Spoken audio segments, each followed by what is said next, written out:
¿Cómo están? Muy buenas tardes. Cuando son las 1 de la tarde con un minuto comenzamos 24 tarde con harta información, cuarto retiro, candidatos desplegados, mucha noticia, Patricia Venegas. Así es, Andrés Vial, pero vamos a comenzar con informaciones policiales porque 4 delincuentes fueron detenidos tras robar el auto a un conductor de una aplicación y luego de eso protagonizar un accidente de tránsito. Todo esto en la comuna de San Bernardo. Fabián Collado nos cuenta más. Fabián.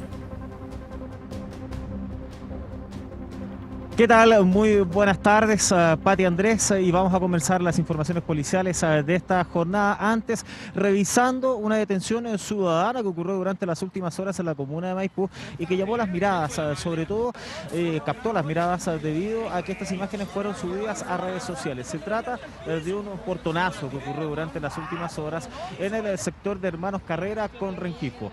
Hasta ese lugar iba llegando a su domicilio una profesora universitaria, la cual fue atacada por un grupo de al menos 4 delincuentes. Esto habría sido alertado por todas las personas del sector y que concluyó en la detención que ustedes están viendo en pantalla. Cuando ella estaba siendo agredida por estos antisociales, de hecho la intimidaron de palabra, posteriormente la zamarrearon, además de eso la botaron al piso, tirándole el pelo, y luego ella alcanzó a tocar la bocina en reiteradas ocasiones, algo que llamó la atención por parte de todas las personas que viven en ese sector de calle Rengifo con Hermanos Carrera. Por lo mismo salieron a ayudar y es ahí cuando se percataron que de los 4 delincuentes, 2 de ellos habían alcanzado a darse a la fuga, pero de todas maneras habían otros 2, los cuales habían quedado en el lugar y fueron retenidos por parte de todos los vecinos, los cuales inmediatamente les sacaron las zapatillas para que no pudieran fugarse. Además de eso, los amarraron a un árbol. Es ahí cuando la situación estaba a punto de descontrolarse debido a que estaban con euforia los vecinos, cansados de diferentes episodios de violencia, episodios vinculados a los portonazos y encerronas, pero entre ellos estaban tratando de calmar para que no pasaran de víctima a victimario, como lo hemos visto en reiterados casos de detención ciudadana, donde incluso personas que terminan reteniendo a sujetos vinculados con la delincuencia lamentablemente son detenidos por la euforia que se vive en este tipo de casos. Luego de haber estado cerca de 30 minutos aproximadamente esperando a la policía, Carabineros llegó al lugar y es ahí cuando pudo corroborar toda esta situación. Además de eso, la víctima inicial fue derivada hasta un recinto asistencial donde se le diagnosticaron heridas de carácter leve, afortunadamente, además que no se concretó el robo de su camioneta y por lo mismo estos delincuentes fueron sacados desde este árbol que estaban amarrados ahí en Rengifo con Hermanos Carrera y posteriormente fueron derivados hasta un recinto hospitalario donde se le diagnosticaron heridas leves, pero estas serían todas propias de los forcejeos que se generaron, porque según las propias autoridades se habría manejado bastante bien esta situación, esta retención, esta detención ciudadana en la comuna de Maipú, donde no hubo ninguna persona que haya sido identificada como agresor, por ejemplo. Agresiones que no habrían existido prácticamente, solo algunos forcejeos propios de este tipo de situación que por lo general son extremas y que terminan con malos acontecimientos. En este caso, los vecinos que están organizados por las diferentes plataformas de celulares, también que tienen alarmas comunitarias y además de eso que son bastante unidos, por lo que nos decían ahí en la comuna de Maipú, terminaron con la detención de estos 2 delincuentes. Estamos hablando de uno de 16 años y también uno de 18, quien es Mauricio Garay Aranguis. No se sabe hasta el momento si tiene antecedentes o no, pero de todas maneras habrían otros 2 que se habrían dado a la fuga y que incluso según las personas del sector podrían haber arrancado en motocicleta, pero son parte de los antecedentes que está investigando Carabineros de la 25ª Comisaría de Maipú, quien estuvo realizando diversos peritajes con el fin de poder esclarecer todos estos hechos en dicho sector de la región metropolitana. Quiero que pasemos a revisar las declaraciones por parte de la víctima de este portonazo, quien fue zamarreada por estos delincuentes, fueron muy violentos con ella y también los vecinos del sector, los cuales se refieren respecto a este episodio que se vivió durante la jornada ayer en una plaza que está ahí en Hermanos Carrera con Rengifo, cuando retuvieron a estos delincuentes. Escuchemos. Venía llegando a mi casa y abrí el portón de mi auto y venían 4 tipos, no alcancé a cerrar el pestillo de la camioneta porque ya me estaban abriendo la puerta. Entonces me puse sobre la bocina nomás del auto y en la bocina del auto escuchó a mi hija con su novio y salieron y un vecino llegó ahí con la camioneta y por eso los tipos se arrancaron, pero me tiraron al suelo. Es un tema complejo, sí, porque los ánimos están como súper prendidos en ese minuto y la gente sale de sus casillas. Entonces también eso se transforma en un problema. Y sí, muchos vecinos estaban calmando el tema, pero también había otros que querían hacer justicia por sus propias manos y impotencia, claro. Impotencia, lo que tenían muchos vecinos al percatarse de estos delincuentes que estaban atacando duramente a una de las suyas, a esta profesora universitaria, la cual zafó afortunadamente de este portonazo, no sufrió mayores consecuencias, no sufrió mayores lesiones, pero que tuvo la colaboración de gran parte de todas las personas que se encontraban en los alrededores. Por lo mismo, Carabineros al llegar inmediatamente constata la situación, estos delincuentes estaban sin sus zapatillas, como se lo estábamos comentando, para que no pudieran arrancar, y es ahí cuando decían también amarrarlos de alguna forma para que estuvieran retenidos hasta la llegada de la policía. Por lo mismo, acá lo que valora la policía uniformada de todas maneras es que no hubo mayores agresiones. De hecho, estos delincuentes fueron trasladados a un recinto asistencial y lo que pudo chequear el médico que se trataba propio de un forcejeo. Vamos a revisar las declaraciones por parte de Carabineros. Este es un sector donde los vecinos están bien organizados respecto a esta situación, lo pudimos ver ayer, y obviamente uno de estos derechos es destacar, ¿no es cierto?, como les decía, las lesiones, lo que nos preocupa, las lesiones de los detenidos en primera instancia, son leves, producto obviamente del forcejeo que se produjo solamente en el momento de la detención. No hubo ningún tipo de lesión, ¿no es cierto?, atribuible, ¿no es cierto?, a un exceso de violencia por parte de los vecinos a los delincuentes.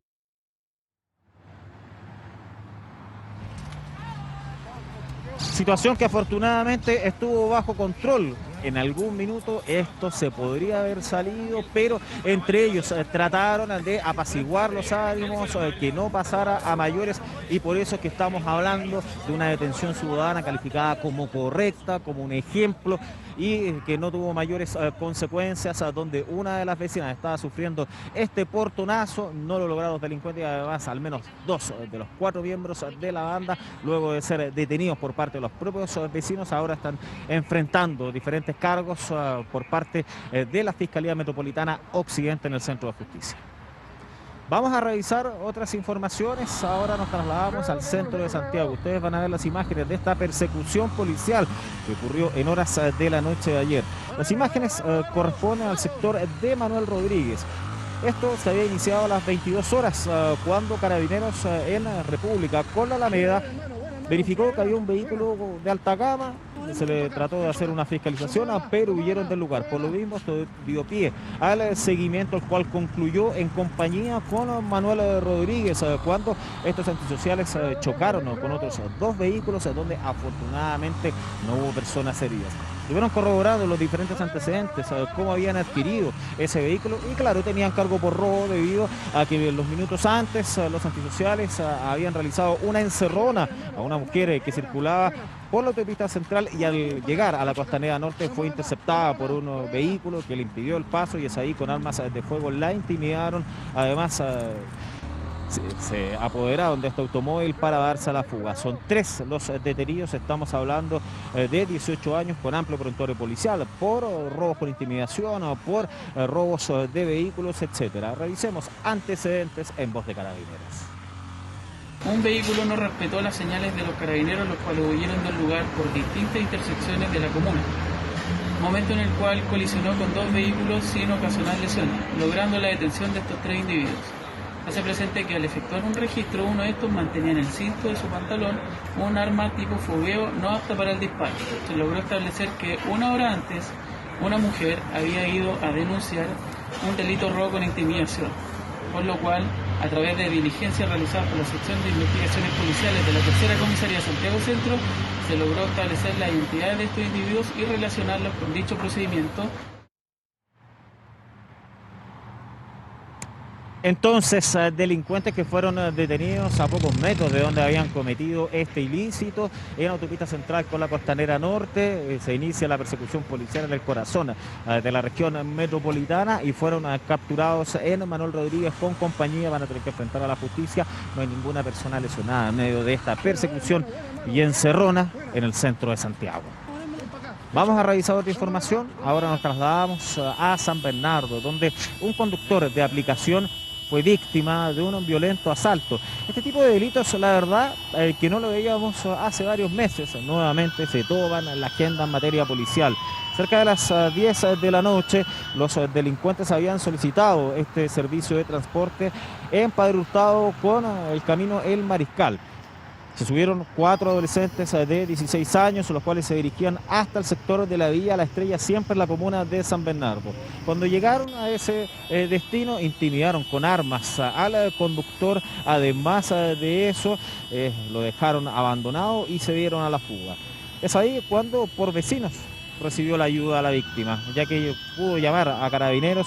Se inició una persecución policial ahí en el sector de la estación Maestranza del Metrotren, la cual concluyó algunos metros más adelante, ya que uno de los antisociales que iba conduciendo perdió el control del vehículo y terminó chocando con otro automóvil que transitaba en el sector. Es así como 4 sujetos fueron detenidos a raíz de estos hechos, uno de ellos que cuenta con un amplio prontuario policial. Además de eso, 2 personas que no tenían absolutamente nada que ver en medio de este asalto y también persecución terminaron heridas debido a que ellos fueron quienes iban en el otro vehículo cuando estos antisociales terminaron chocando. El arma es parte de lo incautado por carabineros y es con la misma que habrían intimidado a este conductor de aplicación y de todas maneras delincuentes que van a enfrentar a la justicia durante las próximas horas. Revisemos declaraciones a esta hora en 24 horas. Se inició un seguimiento por aproximadamente 10-11 kilómetros por la comuna, en donde la información que nos entregaron vecinos dando direcciones, calles donde iba huyendo este vehículo, nos sirvió para lograr la detención de estos 4 sujetos, quienes a la vez colisionaron otro vehículo, ocasionando lesiones leves a 2 personas que se encontraban en otro vehículo. Víctimas que fueron trasladadas hacia un recinto asistencial y ya fueron dadas de alta, y estos delincuentes van a ser formalizados durante las próximas horas por robo con intimidación. No se descarta que tengan vínculos con otros asaltos, encerronas y portonazos que han ocurrido en la comuna de San Bernardo, y esos antecedentes están siendo verificados sobre todo con la identificación de ellos a diferentes personas que se han visto afectadas a este tipo de delitos durante la última época. Ahora cambiamos de tema porque durante la jornada de ayer les estábamos dando cuenta de un violento portonazo que había ocurrido en la comuna de Las Condes, donde unos hermanos habían ido a dejar a un familiar en un recinto asistencial y al llegar hasta su casa de calle San Sebastián fueron víctimas de un portonazo por parte de delincuentes que le robaron el vehículo Jaguar que ustedes veían en las imágenes previas al fondo, ese de color blanco. Se realizó toda una investigación de rigor y ahí a pantalla dividida están viendo el delito de la noche del día lunes cuando estos delincuentes se apoderaron del vehículo y también de 2 millones de pesos. Todo este ilícito había sido evaluado en cerca de 45 millones. Había una alerta que fue generada por parte de vecinos de la toma Dignidad de la comuna de Lampa, que habían vehículos que eran inusuales para el sector. Y por lo mismo, cuando Carabineros llega, inmediatamente delincuentes se dan a la fuga. Uno de los automóviles quedó abandonado, que es el Jaguar que ustedes observan en las imágenes. Pero con el resto se inició una persecución policial, a la cual se trasladó hasta la comuna de Quilicura, ya que ellos tomaron la ruta 5 en dirección hacia el sur e incluso comenzaron a activar extintores contra Carabineros para poder evitar este seguimiento que se estaba realizando, el cual concluyó en una primera parte en la autopista central con San Ignacio, a la altura del outlet Buenaventura. Es en ese lugar donde los delincuentes intimidaron, además dispararon en reiteradas ocasiones en contra de Carabineros, los cuales también tuvieron que responder, y de hecho un adolescente terminó herido en una de sus piernas y ahí fue detenido, además de un segundo antisocial.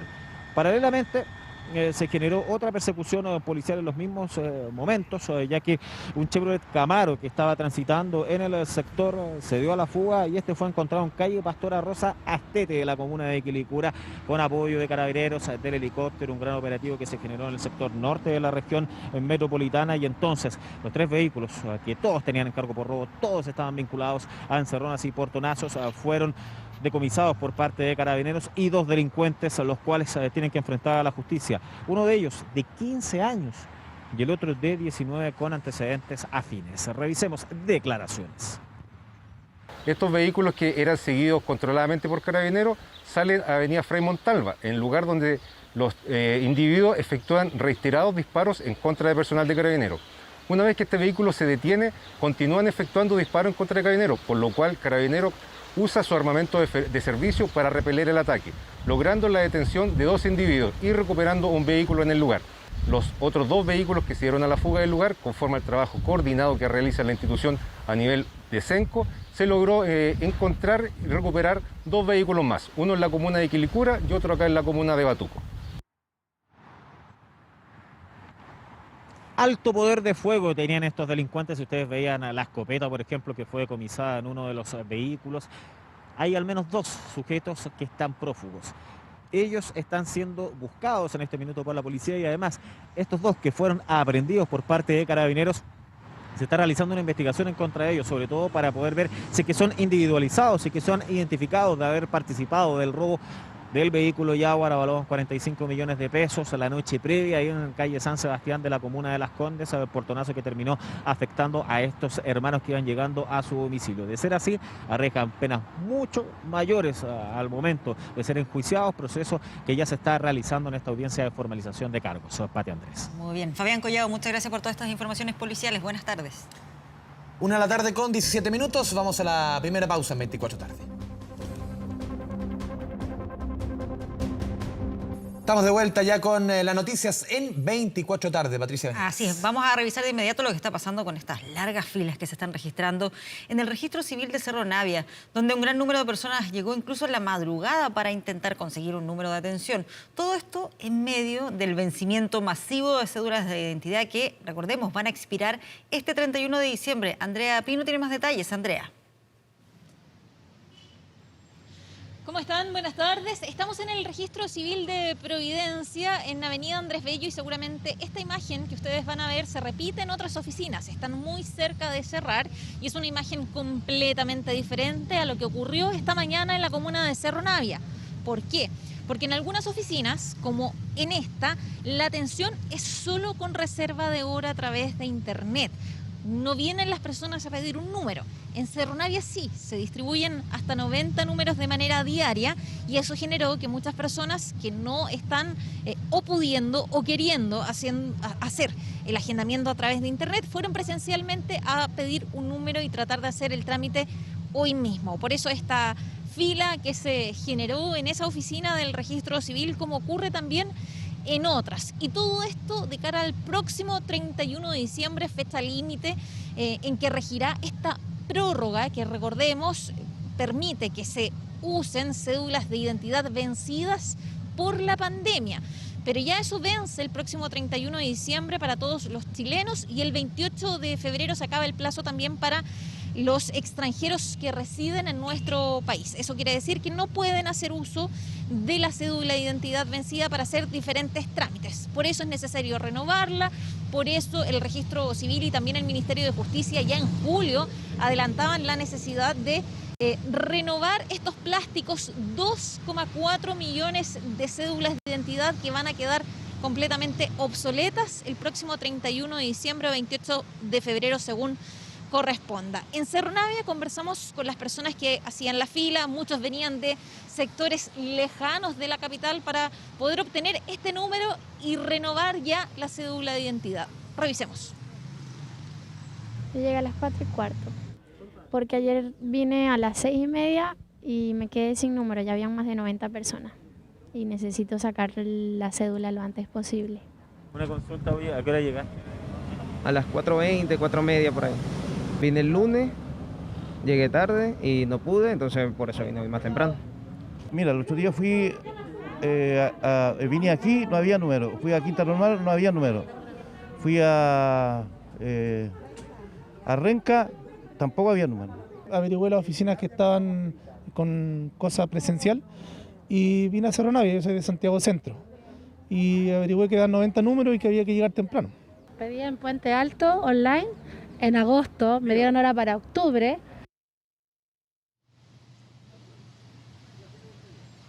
Bien, y eso es lo que pasa también en muchos casos. Se encuentra ahora en una oficina que está distante o también no hay hora para fechas más cercanas. Hay gente que ha hecho, por ejemplo, el ejercicio y aquí en Providencia encontraban hora para renovar la cédula ya en enero, el 11 de enero aproximadamente. Entonces, claro, ante esta dificultad, muchas personas han preferido oficinas en donde se están entregando estos números presencialmente o tienen que elegir oficinas que están más distantes y así entonces un trámite engorroso que tendrán que hacer más de 2 millones de personas a propósito del término de esta prórroga que ha dado el Registro Civil y el Ministerio de Justicia a propósito de la pandemia, pero ya todas las personas se ven obligadas a renovar la cédula de identidad. Conversamos también con el director de operaciones del Registro Civil, que se refirió a las medidas que se han adoptado desde julio a la fecha para poder mejorar en algo esta situación. Se aumentó el personal en el Registro Civil en aproximadamente un 15%. Además, hay 26 oficinas que están atendiendo el día sábado. Así que parte de las medidas vamos a revisar. Estamos conscientes que después de 2 años de pandemia y por las sucesivas prórrogas de la vigencia de cédula de identidad, la demanda supera la oferta. Es por eso que estamos trabajando desde el mes de julio de este año en un plan de normalización de cédula de identidad que incluye agendamiento en línea, aumento de la dotación de personas en el servicio, apertura de oficinas los días sábados y también un plan de contingencia y difusión hacia la ciudadanía. Hago un llamado a nuestros usuarios y usuarias a que agenden con tiempo y renueven sus cédulas sin filas ni esperas. Sigue siendo ese el llamado, seguramente anunciarán en los próximos días nuevas medidas ante esta situación. Es mayor la demanda que la oferta y por eso muchas personas tienen que trasladarse a puntos más distantes para obtener un número o atención oportuna o simplemente esperar a través del agendamiento en línea. Seguramente no van a encontrar una fecha próxima y por eso las diferentes opciones. Registrocivil.cl de todas maneras para que puedan agendar en línea o a través de internet a quienes todavía tienen el tiempo necesario para poder hacerlo ante esta fecha límite. El 31 de diciembre se termina esta prórroga y quedarán completamente obsoletas y vencidas 2 millones o más de 2 millones de cédulas de identidad. Claro. Complejo, sabemos ahí lo relevante, lo necesario que es el carnet de identidad. Vamos a seguir atentos a todo esto. Muchas gracias, Andrea Pino. Buenas tardes. Nos vamos ahora a la región de Valparaíso. La Brigada de Delitos Económicos de la PDI incautó computadores de las oficinas de la Casa del Deporte de Viña del Mar en el marco de la investigación del Ministerio Público por el presunto fraude al fisco, malversación de caudales públicos y financiamiento irregular de la política durante la gestión de la exalcaldesa de la Ciudad Jardín, Virginia Reginato. Hans Christensen nos cuenta más detalles. Don Hans, muy buenas tardes. Hola, ¿qué tal, Andrés? ¿Cómo estás? Muy buenas tardes. Patricia, también te saludamos desde la región de Valparaíso y las imágenes son elocuentes. Fue un operativo coordinado que se realizó no solamente en la Casa del Deporte, sino que también en dependencias de las distintas oficinas de la Corporación Municipal. Esto en el marco del bullado caso de horas extra, eso sin desmedro de las distintas aristas, cerca de otros 11 delitos que se están investigando a raíz de estos dineros fiscales públicos que han sido desviados y que la verdad no se sabe de qué manera han sido gastados. Es por eso que se han iniciado distintas investigaciones que incluso ya tienen a 3 directores municipales formalizados por este caso a raíz de este desvío, desfalco, como lo ha denominado la alcaldesa actual de Viña del Mar, Macarena Ripamont, y es en ese contexto que se genera esta situación. En horas de esta mañana, eso de las 11:20, llega la Policía de Investigaciones en conjunto a la Fiscalía, a las dependencias, a distintas oficinas de la Corporación Municipal para retirar entonces estos computadores que podrían contener información valiosa para dar cuenta de qué manera y a dónde fueron a parar estos fondos de los cuales la verdad se desconoce a dónde fueron a parar. Lo que nos decían justamente más temprano allí en las declaraciones que ellos pudieron entregar en un punto de prensa bastante escuetas por lo demás es que esto puede ser información bastante sensible y esperan de allí poder recopilar incluso del computador que fue requisado del director de la Casa del Deporte, quien además es esposo de quien fuera jefa de gabinete durante 17 años de la ex alcaldesa de Viña del Mar, Virginia Reginato. De allí entonces esperan poder desprender información vital para lo que ha sido esta investigación que ya se arrastra hace bastantes meses. Tenemos declaraciones, escuchemos. En este momento tenemos un par de equipos computacionales que estamos incautando y otra información documental también que tenemos en nuestro país que va a ser sometida a análisis. No puedo dar más detalles, pero sí estamos realizando efectivamente una incautación de computadores, no solo aquí en la Casa de Deportes, sino también en otros organismos de la municipalidad. No dice relación necesariamente con alguna arista determinada de la investigación de las causas de la Municipalidad de Viña del Mar. Esperamos encontrar información útil para algunas de las investigaciones que estamos llevando. Hay al menos 3 aristas investigativas en sede penal, además de la demanda en sede civil por los más de 897 millones de pesos que esperamos que se responda con el patrimonio personal de la exalcaldesa y por supuesto del administrador municipal de forma solidaria. Pero en sede penal hay al menos 3 líneas investigativas hasta el momento que guardan relación con eventuales delitos por malversación de caudales públicos, de fraude al fisco y de financiamiento irregular de la política.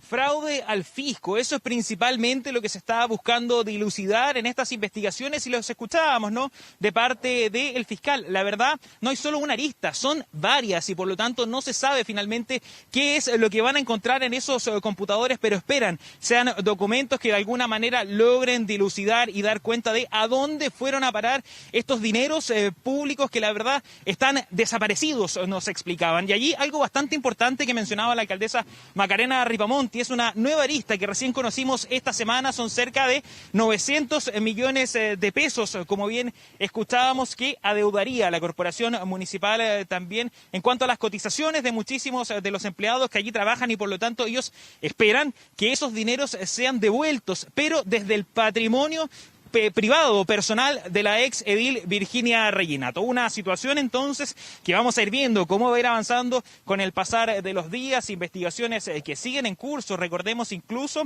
se contrató a abogados expertos, ex fiscales, como por ejemplo el fiscal Gajardo. Recordemos hace algunos meses realizaban un punto de prensa en el frontis del municipio de Viña del Mar para dar cuenta de cuáles iban a ser todos los pasos a seguir para poder dilucidar finalmente qué había pasado con este caso de las horas extra tan bullados en el municipio de Viña del Mar que se arrastró por años durante la administración de Virginia Reginato y estas otras aristas, por ejemplo, estos 900 millones de pesos que se estarían adeudando en la corporación municipal que la verdad está completamente desfondada, quebrada, lo explicaban quienes asumieron la administración de este ente municipal. Vamos a quedar muy atentos entonces, Andrés, Patricia, a ver cuáles son los pasos siguientes en esta investigación y sin lugar a dudas, frente a cualquier novedad, nosotros nos volvemos a conectar con ustedes. Hans, muchas gracias por la información. Muy buenas tardes.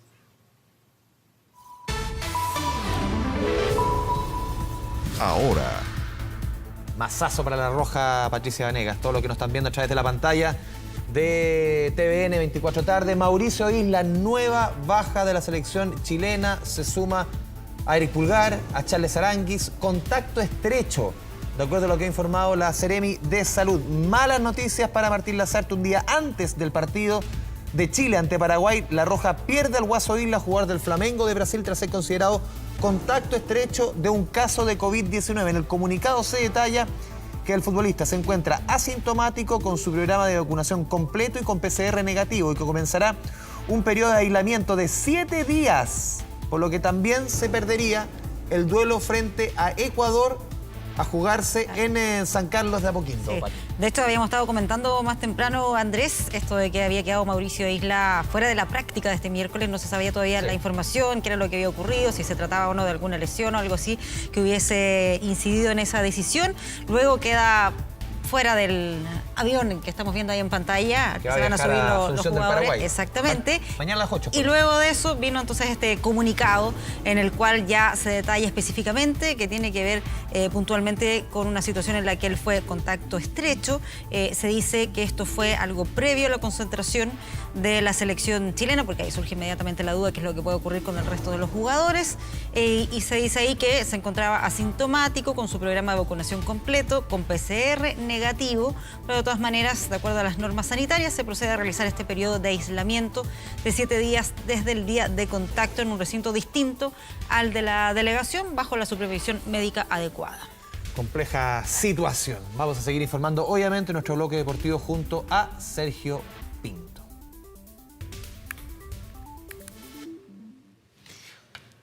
Seguimos. Vamos al Congreso Nacional, Patricia Venegas. Sí, porque estamos pendientes de lo que pasa con el cuarto retiro. El Senado ya envió el informe a la comisión mixta, que es la que va a definir el futuro de ese proyecto, cuál es la viabilidad, los escenarios. Se lo preguntamos justamente al que sabe. Exacto. En el Congreso, nuestro sabueso allá en el Legislativo en Valparaíso. Don Kevin Feliqueras, ¿cómo le va? ¿Cómo estás, Andrés? Pati, no tan complicado como la selección chilena, pero el cuarto retiro está ahí, está medio trabado, eso sí, el tema, porque, claro, después de ayer de que se rechazara en general en el Senado, se pasa a una comisión mixta donde se debe resolver básicamente el fondo del asunto, cómo va a quedar este proyecto de ley, a pesar de que hay algunas interpretaciones que son de la minoría, que esta comisión mixta no debiese formular algunas propuestas con respecto al fondo, sino que solo a la idea de legislar. Acá lo que se va a hacer en esta instancia es definir los aspectos generales y particulares de este proyecto de ley donde hay discrepancia en la oposición. Algunos en la Cámara de Diputadas y Diputados han planteado que esto debe quedar aprobado tal cual como salió de esta corporación, es decir, sin cuotas, manteniendo el tema de las rentas vitalicias, sin una especie de cerrojo para un cuarto o un quinto retiro de fondos de pensiones. Lo que se plantea desde el Senado es algo distinto. De hecho, ayer en la intervención de Carlos Montes veíamos que él supeditó su voto a favor, en particular siempre y cuando se hicieran los cambios que se habían acordado que van en estas direcciones.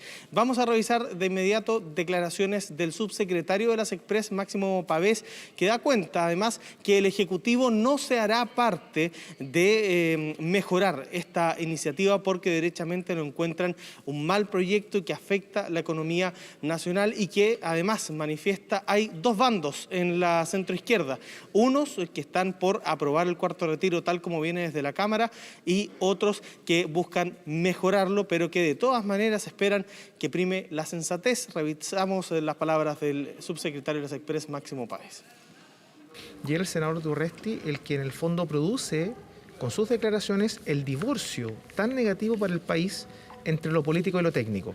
En el fondo, el senador Durresti no es que la senadora Goich se haya pasado a una extrema derecha, es parte de la oposición que renunció a escuchar los argumentos técnicos y políticos de los economistas de todos los sectores que desaconsejan avanzar en cualquier fórmula de cuarto retiro. No vamos a ser parte de una discusión de texto, sino que es la oposición la que tiene que discutir entre ellos quiénes son los que están a favor de lo que se ha denominado el retiro sin letra chica, que es la responsabilidad más grande, y después quiénes son aquellos que en definitiva buscan algún tipo de comillas, mejora a este proyecto, que nosotros sabemos va a ser negativo de cualquier manera.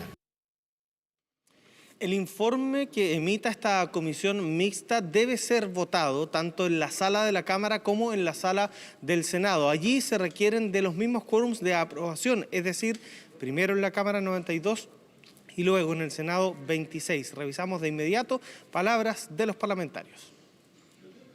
Las comisiones mixtas son precisamente para acercar posiciones, para presentar inquietudes, y no me cabe duda que existe una contundente mayoría para poder destrabar esto y tener una propuesta que pueda ir a la sala, ya sea de la Cámara o del Senado. Creo que todos tienen que ceder. Acá el objetivo central es viabilizar el cuarto retiro. Yo creo que la gente lo que está esperando, más que este gallito, pelea política o esta desesperación electoralista en algunos casos, es saber cuándo podrán retirar sus recursos y en qué modalidad. Vamos a tener algunas conversaciones con los distintos integrantes de la comisión mixta para ver si podemos generar un acuerdo y darle viabilidad al proyecto del cuarto retiro.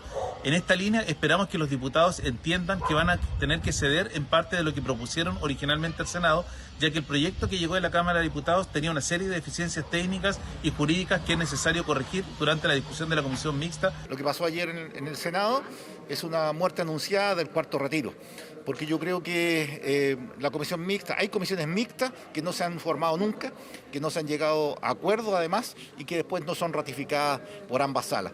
Después de la elección yo creo que el cuarto retiro pierde mucha fuerza y efectivamente veo difícil que sea una aprobación abrumadora. A mí me gustaría que este proyecto sea finalmente rechazado. No puedo negar de que a lo mejor dentro de la comisión mixta se logran ciertos acuerdos, pero creo que esos acuerdos no van a ser ratificados finalmente en el Senado. Para mí técnicamente no es un proyecto viable, ¿no es cierto? No hay forma de arreglarlo vía indicaciones. Lo más probable es que venga un informe positivo de la comisión con algunos arreglos, ¿no es cierto? Si los votos van a estar acá o no, yo espero que no lo estén.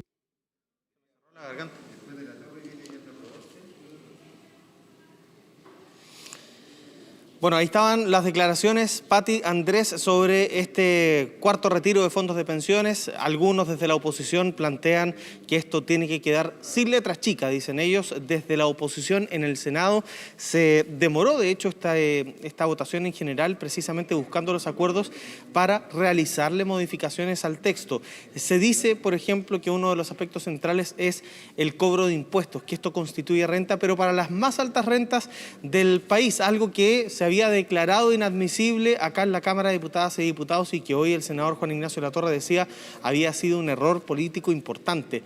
Particularmente se van sacando algunas cuentas y de todas maneras hay que pensar que en la votación del informe de la comisión mixta, tanto en la Cámara como en el Senado, se va a requerir de votos de oposición y del oficialismo para aprobar el cuarto retiro de fondos de pensiones, que sí o sí se vota después de las elecciones y veremos si es que logra estos respaldos políticos o no para prosperar y salir del Congreso Nacional. Sí, así es, Kevin. Son varios elementos. Por ejemplo, tú mencionabas el tema de los impuestos, que por lo menos en el segundo retiro fue el único que salió con impuestos a las rentas superiores al 1,5 millones de pesos mensual, 18 millones de pesos al año. De acuerdo a los mismos cálculos de la Asociación de AFPs, ellos sostuvieron que ese mismo pago de impuestos, Pati, inhibió solamente 200.000 personas a hacer el retiro. Es decir, es muy poca la población que se inhibe de sacar los retiros tiene tanto impacto por el tema de impuestos. Aquí se pone incluso un flanco más arriba, que es 2,6 millones. ¿Y a qué voy? Es que al final todas estas cortapisas, y lo dijo ayer el ministro Rodrigo Cerda, estas cortapisas, sea cobrar el impuesto, sea que sean 2 cuotas, sea así las rentas vitalicias, igual el efecto en inflación, igual el efecto en las tasas de interés va a ser importante. Esto no va a inhibir el efecto que están teniendo los retiros en nuestra economía. Sí, tal cual. Y de hecho los efectos, y lo conversábamos hoy con la senadora Luz Ensperger, ya se están notando hoy en la economía sin que el cuarto retiro se haya ni siquiera despachado del Congreso Nacional. Hay que ponerle además ojo a que el gobierno perfectamente puede ir de nuevo al Tribunal Constitucional una vez que salga el proyecto del cuarto retiro. Eso no está descartado particularmente, así que veremos cómo se da esta discusión que probablemente tenga a los senadores y diputados trabajando en la mixta la próxima semana. Veremos ahí lo que pasa. Sí. Gracias, Kevin. Chao, que estén bien. Ahora. Vamos de inmediato a escuchar al presidente Piñera, quien promulga la ley por deudas de pensiones de alimentos. Esta situación no solamente es injusta, es inaceptable. Y por eso hoy día vamos a dar un importante paso adelante para hacer justicia a esos niños, adolescentes y a esas madres. Recuerdo que 2 meses después de asumir nuestro gobierno, en mayo del año 2018, le propusimos al país, en esta misma Casa de la Moneda, nuestra Agenda Mujer, que incorporaba profundas reformas, acciones e iniciativas legales y de otra naturaleza, con el propósito de avanzar con verdadera voluntad y con un sentido de urgencia hacia un Chile con plena y total igualdad de derechos, deberes, dignidad y oportunidades entre hombres y mujeres, hacia un Chile con tolerancia cero contra todo tipo de violencia abuso o discriminación contra las mujeres, y hacia un Chile con corresponsabilidad entre hombres y mujeres en la maravillosa tarea de la crianza y formación de los hijos comunes. Y por supuesto, un Chile que compatibilice mejor la maternidad con el mundo de la familia y con el mundo del trabajo. Cerca del 80% de esta agenda está plenamente cumplida. Y quiero apreciar y reconocer el gran trabajo que ha hecho la ministra de la Mujer, la ministra de Desarrollo Social, el ministro del Trabajo, el ministro de Justicia, el ministro de Interior, el ministro Seguigós, porque ha sido una tarea de todo el gobierno. Pero todavía nos falta mucho camino por recorrer, porque todavía quedan discriminaciones arbitrarias, algunas de carácter legal, que las vamos a enfrentar, y otras de carácter cultural, que también debemos enfrentar. Por ejemplo, necesitamos que el Congreso apruebe la ley que crea el derecho universal a la sala cuna, y también la ley que establece la plena igualdad entre hombres y mujeres en la administración de la sociedad conyugal, que creo son las últimas discriminaciones legales que quedan en nuestro sistema jurídico.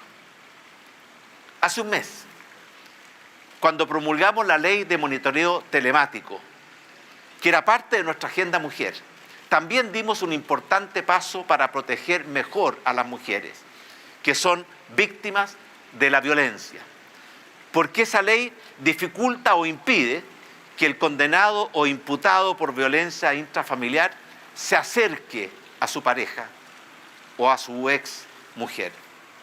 Hoy vamos a dar otro gran paso adelante en esa agenda mujer que presentamos al país, creando el Registro Nacional de Deudores de Alimentos, el que va a ser electrónico, de fácil acceso para los que correspondan, y va a estar a cargo del registro civil y de identificación. Por supuesto que queremos agradecer el valioso aporte que ha hecho el Poder Legislativo, el Poder Judicial, el mundo académico y especialmente la ministra de la Mujer y el ministro de Justicia, a poder hoy día ver cómo la luz llega para la ley que crea esta importante protección. ¿Cuál es el objetivo de esta ley? Muy simple, muy claro. Ayudar a esas madres, hijos y adolescentes, obligando a los padres a cumplir con sus deberes con sus hijos y terminando con la impunidad en el no pago de las pensiones de alimentos. Esta ley, y que me escuchen muy bien los deudores de pensiones de alimentos, le va a hacer la vida muy difícil a los padres que quieran seguir evadiendo sus obligaciones con sus propios hijos. ¿Quiénes van a estar inscritos en este registro de deudores? Los padres que no paguen la pensión de alimentos por 3 meses seguidos o por 5 meses no consecutivos. ¿Y qué restricciones va a establecer este registro para esos deudores que no pagan sus pensiones? Van a ser muchas, duras y efectivas. En primer lugar, los deudores que soliciten créditos bancarios o devolución de impuestos, se les va a retener una parte de esos ingresos para pagar la pensión de alimentos. Segundo, los deudores que intenten vender un inmueble o un vehículo solo podrán hacerlo si se acredita el pago de la pensión de alimentos. Los deudores, cuando me refiero a deudores que están en el registro de deudores de pensión de alimentos, que sean contratados o ascendidos por el Estado, el Poder Judicial o el Congreso, los gerentes generales, directores de sociedades anónimas, las personas con contratos de honorarios y los pensionados, se les retendrá parte de sus ingresos para pagar la pensión de alimentos. Los parlamentarios, los consejeros regionales, alcaldes, concejales o cualquier autoridad que pretenda ser electa popularmente, deberá autorizar en forma previa a la asunción de su cargo, si es deudor de alimentos, la retención de parte de sus ingresos para pagar la pensión de alimentos. Los deudores no podrán recibir determinados beneficios o bonos del Estado, ni obtener licencia de conducir, ni pasaportes, a menos que acrediten ante un tribunal la necesidad total de esos documentos. Los deudores que sean despedidos tendrán que destinar parte de su indemnización al pago de la pensión de alimentos. La ley establece además la facultad de poder oficiar a distintas instituciones para conocer la capacidad económica del deudor y no siga ocultando sus bienes o sus ingresos. Y además, una acción para poder revocar actos o contratos que estén destinados a reducir el patrimonio y medidas cautelares de retención de fondos que puedan estar en cuentas de inversión o cuentas de ahorro.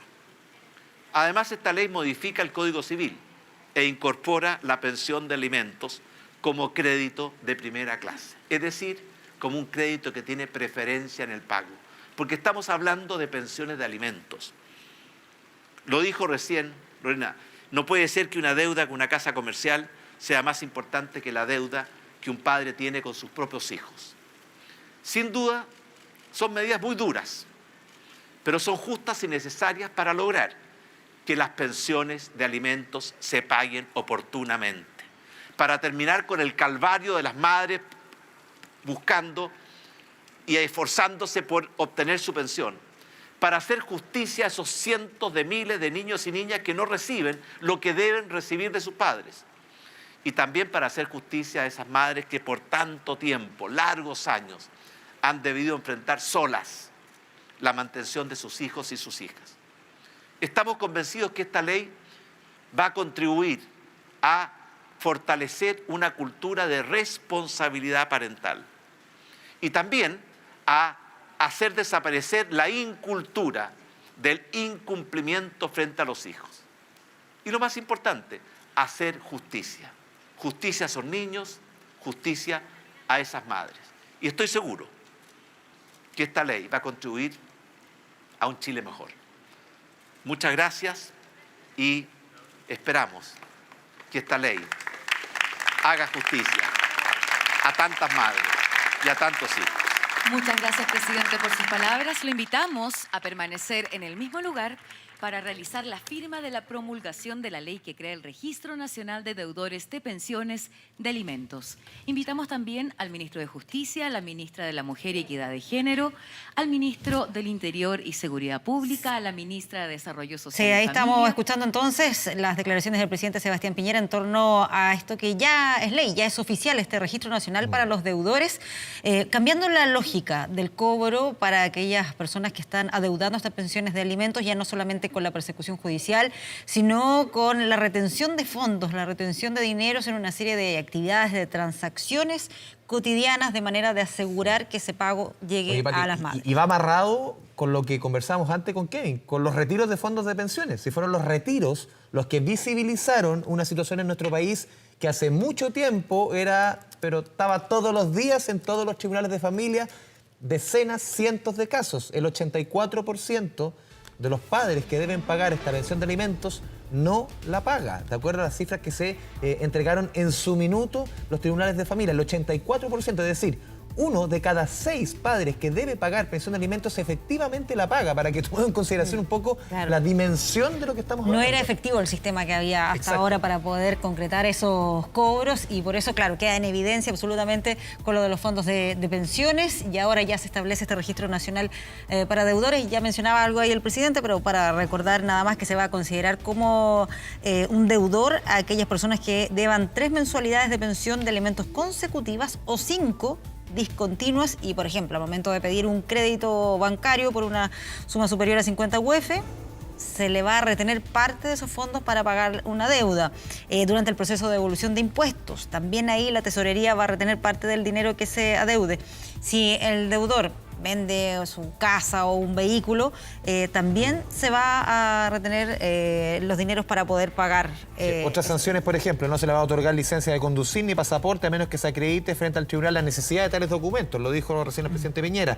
Se van a retener las remuneraciones de los gerentes generales o directores de sociedades anónimas abiertas en transacciones bursátiles. Se va a establecer la inhabilidad para recibir determinados beneficios económicos o bonos por parte de órganos de la administración del Estado. Son parte de las sanciones de este registro nacional de deudores de pensiones de alimentos. Lo habíamos dicho, un tema que logra y que se pone en el tapete yo te diría, fue el 30 de julio del año pasado cuando comienza a pagarse el primer retiro de los fondos previsionales, y es ahí cuando los tribunales de familia se levanta esta información, salen estos números, y de ahí en más cambió incluso la misma forma en que se retiraban, en que en esos papitos corazón, ya en un principio debía esa persona, ese hombre, casi todos son hombres, hacer efectivo el retiro, para de ahí que se hacía el retiro, se le congelaba el retiro. Lo que sucede ahora es que ese papito corazón no es necesario que haga el retiro para que inmediatamente se le congelen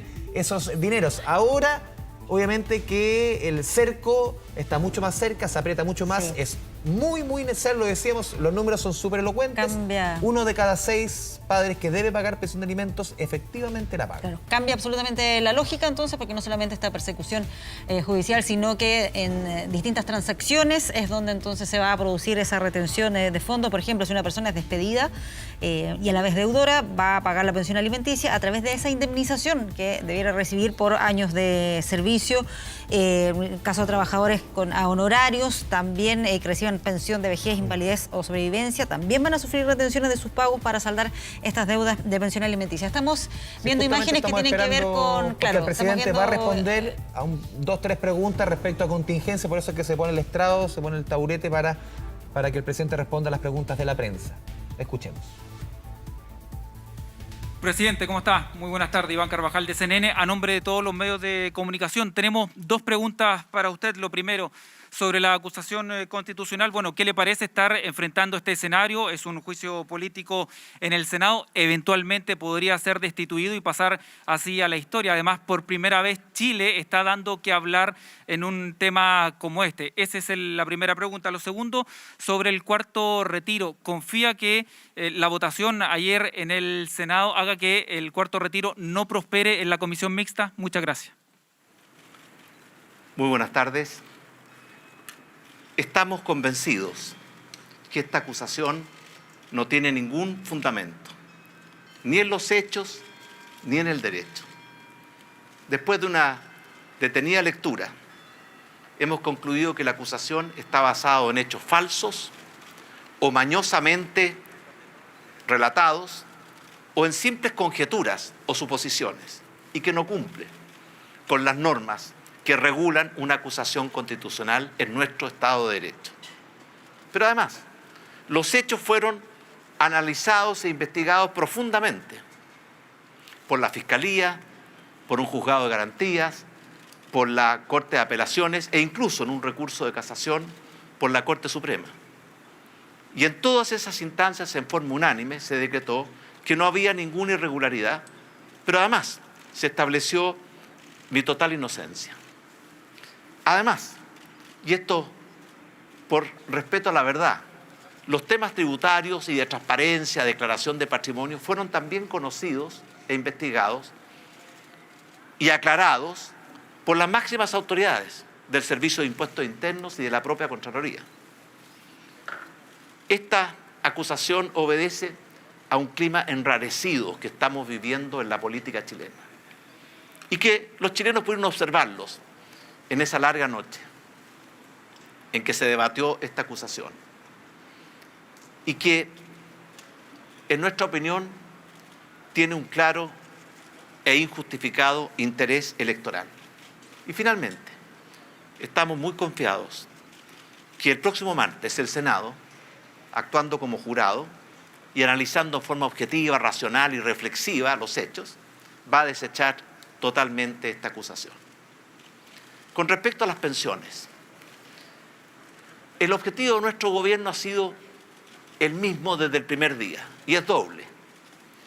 Por una parte, ayudar a las familias que lo necesitan producto de esta crisis social y esta pandemia sanitaria. Y por otra, mejorar las pensiones. Son objetivos complementarios. En materia de acompañar y ayudar a las familias, quiero recordar que hoy día la red de protección social está acompañando, protegiendo y llevando alivio a 17 millones de compatriotas. Y somos 19,6. O sea, prácticamente a la inmensa mayoría de nuestros compatriotas. Y está ayudando a más de 1 millón de pymes. Recientemente conocimos un informe de la OECD que dice que la red de protección que Chile ha desarrollado es probablemente una de las más fuertes, más amplias, más robustas en el mundo entero. El segundo objetivo es mejorar las pensiones. Y la primera etapa ya la cumplimos con una reforma que fortaleció el pilar solidario, que la aprobamos ya hace más de 2 años y que ha permitido que más de 1,7 millones de hombres y mujeres pensionados chilenos, los más vulnerables, hayan visto su pensión básica solidaria aumentada en un 50% y su aporte previsional solidario aumentado en más de un 70%. Pero está pendiente la segunda etapa, que apunta esencialmente a mejorar las pensiones de las mujeres, de la clase media y de los pensionados dependientes. Esa segunda etapa la aprobó la Cámara de Diputados hace ya 2 años y sigue pendiente en el Congreso. Por eso yo le pido a los parlamentarios, no hagamos algo que por satisfacer una necesidad hoy día condena a millones de chilenos a quedarse sin ningún ahorro previsional y sin ninguna seguridad social hacia el futuro.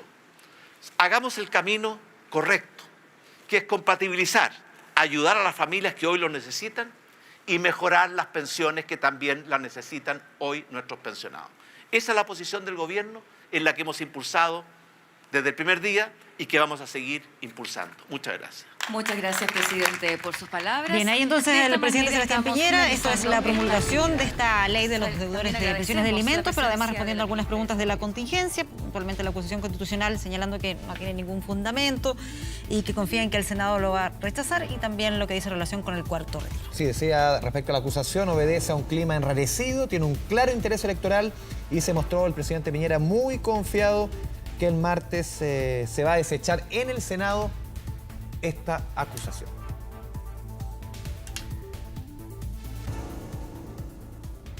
Y seguimos la información política. Tras el fin de las cuarentenas por el contagio de Gabriel Boric con COVID, los candidatos presidenciales retomaron sus campañas. Flavia Cordela, con todos los detalles, volvieron a las calles los candidatos. Flavia, ¿cómo te va?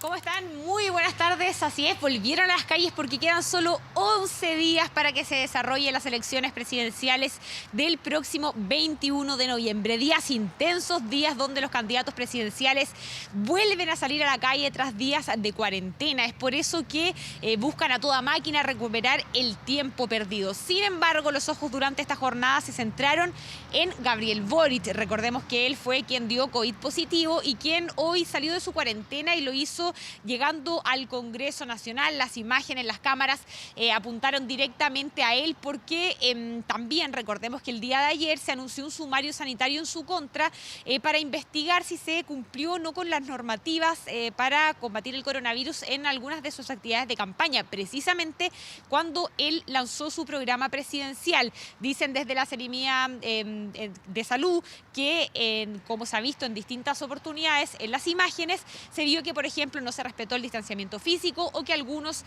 no tenían el uso correcto de la mascarilla. Es por eso que ahí durante estos últimos días se centra el foco de la atención. Foco también que marca esta carrera presidencial, porque las primeras declaraciones que hace Gabriel Boric a la prensa, él lamenta que se haya hecho un abuso electoral de su enfermedad por la campaña, apuntando ahí indirectamente a la candidata de la Democracia Cristiana, Jasna Proboste, ¿no? Quien fue bastante dura los días anteriores en apurar y en decirle a Gabriel Boric que se apurara con esto de la entrega del resultado. Jasna Proboste a su vez respondió y también dio a conocer su postura sobre que ella dice no hubo un aprovechamiento electoral. Pasemos a escuchar esas declaraciones. Las autoridades sanitarias tienen que cumplir su pega y nosotros estamos totalmente a disposición de aquello, pero que otra gente no trate de sacar provecho político de una enfermedad para tratar de ganar un puntito más, un puntito menos. Yo creo que es algo que a la gente no le gusta, no hace sentido. Nadie se enferma a propósito. Estoy absolutamente de acuerdo que nadie quiere contagiarse, nadie quiere enfermarse. También la responsabilidad frente a esta emergencia obliga a dar respuesta oportuna a quienes han estado cerca. Claro, ya escuchábamos declaraciones de Jasna Proboste, quien vuelve a insistir en esto de la oportunidad de poder dar información a quienes estuvieron cerca de Gabriel Boric. Un cruce de declaraciones que no fue el único entre ambos candidatos durante esta jornada, porque también el candidato presidencial de Apruebo Dignidad fue bastante enfático en criticar a la Democracia Cristiana y también hizo un llamado a Jasna Proboste a hacerse cargo también de lo que pasa en su partido. ¿Esto por qué? Porque se han visto distintas votaciones importantes en los últimos días donde el voto de la democracia cristiana ha sido clave. Hablamos, por ejemplo, de la acusación constitucional contra el presidente Sebastián Piñera, así como también la votación del cuarto retiro del 10%. Parte de un debate que se enmarca, como ya les decíamos, en 11 días que quedan para que se realicen finalmente los comicios, y todavía, eso sí, queda un cara a cara entre los candidatos presidenciales que se desarrollará el próximo 15 de noviembre, debate de Anatel, donde ya los distintos candidatos buscan cuáles van a ser sus estrategias para enfrentar este último desafío que puede ser clave para convencer a aquellos indecisos, a aquellos que aún no tienen definido su voto para el próximo 21 de noviembre. Mientras que algunos candidatos dicen dónde quieren marcar sus puntos, dónde quieren poner el énfasis, otros, como José Antonio Kast, propusieron que para esa instancia no se permita a los candidatos el uso de teléfonos celulares, el uso de muelas de soloprompter, incluso dice que no se utilicen anteojos artificiales. Pasemos a escuchar esas declaraciones. Espero que los debates sirvan para remarcar que nos va a ir mejor con unidad, que nos va a ir mejor con esperanza, que nos va a ir mejor con cambios que recuperen el orden, pero que también hagan justicia. No tener calculadoras sobre el podio que uno tiene. No tener celulares. Y yo estoy dispuesto, y ojalá que todos estén dispuestos a que no haya ningún celular. No tener ningún tipo de elemento electrónico que pueda colaborarle a la persona para decirle algo. Puede ser una muela, puede ser un anteojo artificial, que no sea un anteojo óptico. En ese debate sí, se va a producir un debate. Yo voy a ir con propuestas, con problemas concretos para la gente, que el precio del gas se pague justo, que la gente tenga derecho a empresas privadas que compitan con menos colusión.